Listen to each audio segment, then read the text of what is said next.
Rated T for teen.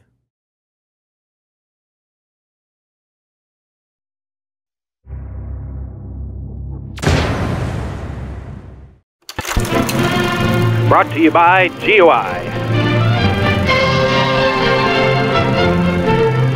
High Altitude Warfare Experimental Squadron Training Division presents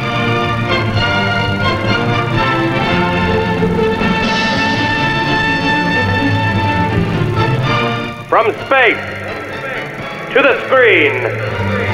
Hi, I'm Travis Getz, Authenticity Coordinator for Tom Clancy's HAWX 2. When the original HAWX game debuted, there was a lot of buzz about the inclusion of GeoEye satellite imagery in the game, and many people had questions about how it's done. Well, here's an overview of the process for you. It all starts with one of GeoEye's two multi-million-dollar space systems, GeoEye 1 or the older Iconos satellite.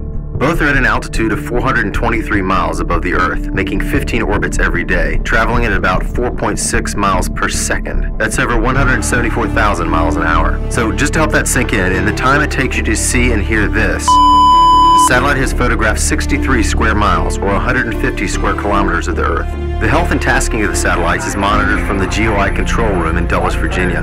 Here, GeoEye employees, many of whom are actual rocket scientists, do their work, sending commands and making sure the imagery of the Earth they collect gets down to the big receiving stations. Let's just take a moment to talk about what an incredible piece of hardware this is to have working for us. The total cost to bring the two-story tall, 4,600-pound GeoEye 1 into service was about $500 million. That includes the satellite and its camera, financing, the launch itself, launch insurance, and some ground stations. This may sound like a lot of money, but it's really a bargain compared to what the big spy satellites cost. Those satellites may have more capabilities, but their pictures are always highly classified. GeoEye's images are not, so they can be shared with just about anyone. GeoEye 1 can collect imagery in black and white or in color. For video games, color is best, but black and white is sometimes preferred by customers in the defense and intelligence agencies. The satellite is able to see objects on the ground, about the size of a home plate on a baseball field. But what's really important is that it's able to map an object that size to almost its exact location on the planet. In other words, each pixel collected by the satellite's digital camera has a precise latitude and longitude associated with it. And GeoEye 1 is more accurate in this respect than any other commercial satellite ever launched. So GeoEye satellites are really mapping machines in orbit, and all of their imagery is map accurate. As it scans, this imagery is beamed to ground stations located in various parts of the world. These collection points pass the imagery to GeoEye's centralized command and control ground station, like the one in Northern Virginia. GeoEye works with 3 other stations in Alaska, Norway, and even in Antarctica. These are in the polar region since they are able to see the satellite every orbit. It's easy when a customer wants shots that are already in GeoEye's huge library of Earth imagery. The imagery just needs to be pulled and processed. When a customer wants new imagery, the new commands have to be sent to the satellite, and the satellite is directed to image that part of the Earth.